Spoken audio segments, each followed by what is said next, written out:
Hello, I'm Game Retainer, and in this video I'll be going over some POIs that could end up making their way to 7 Days to Die.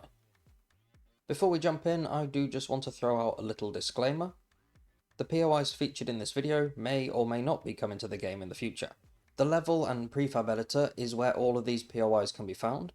While some of them are solely for testing purposes, there are a few POIs, like Area 7 and the Ostrich Hotel, that have migrated from the test area to the main game. So there is a good chance that some more of the test POIs will eventually make their way over. But with that said, let's dive straight in. To start off, I'll quickly show you how to access these POIs for yourself. Now, I know this works on PC, but I don't know about consoles, so if it does work on consoles, then let me know. But as for PC, open up the game and select Editing Tools. From here, choose Level/Prefab Editor, and you should load up into a world that looks like this. Once you've loaded in, hit Escape on your keyboard to bring up the pause menu. After you've paused the game, click on the prefab browser at the top of the screen. Here you can see every POI that's in the game, and all of the ones that are used for testing. Many of the POIs that are in testing have this tag before the name. Once you've found a POI that you want to check out, hit load to spawn in the POI. If you want to explore it fully, like you would in the game, then click on the icon here and select Playtest.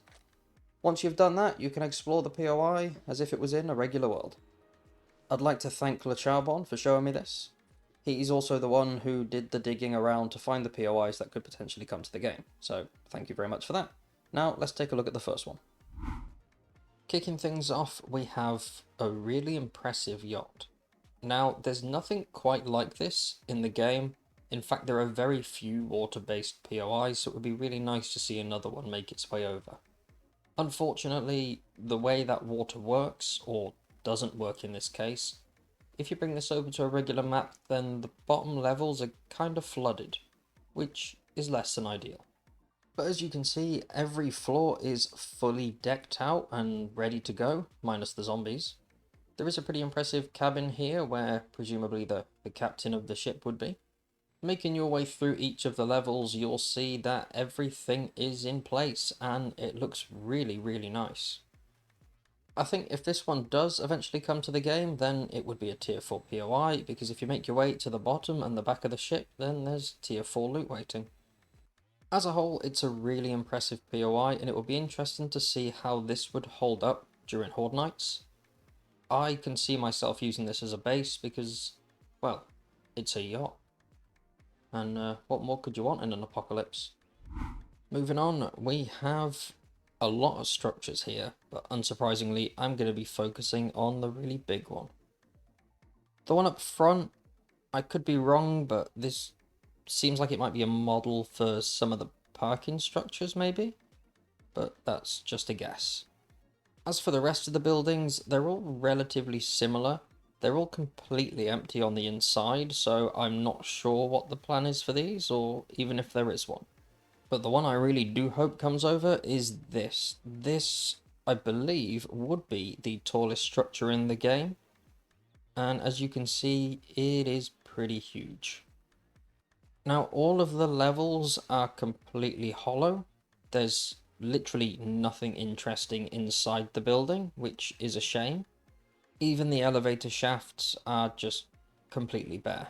But as you can see from the top of the building, this is absolutely massive. I'm guessing it would be very resource intensive, so maybe that's why it's not in the game. Again, just a guess. But if it does eventually come over, then I'm going to assume it'll be a tier 5 POI, because just look at the size of it.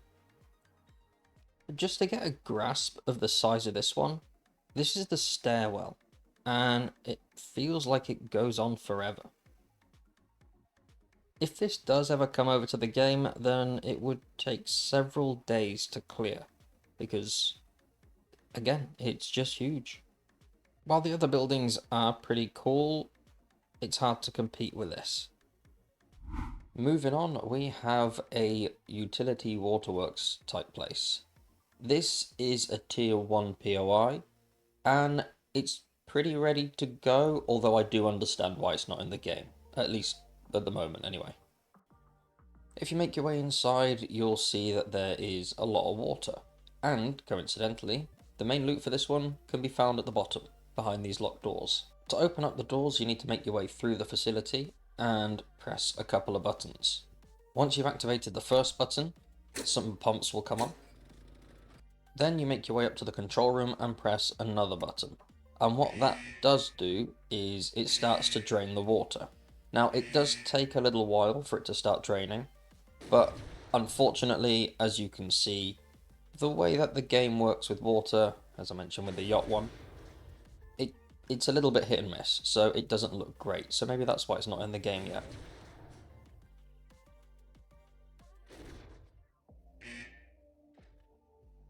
But aside from that, I can't see a lot wrong with this one. Looking at the POI in a little more detail, you can see that it goes way deeper than you'd think, and I know why. In order to get the water to drain, the Fun Pimps have made levels for the water to drain down to. So each time the animation goes off and the sound goes and the water goes down, it's actually going down into another chamber. It seems to be the way that they've managed to get it to work, which is quite interesting. Right, there's a lot to unpack with this next one. This is, well, it's called Arizona Downtown, and there are a lot of POIs here. Some of them are already in the game, or at least variants of them are. In fact, they've been separated here, so that makes me think that those ones are done, these ones are in working, or for testing. The majority of them seem to be multiple stores in one, which we do have a few of them in the game, but it's always nice to have more.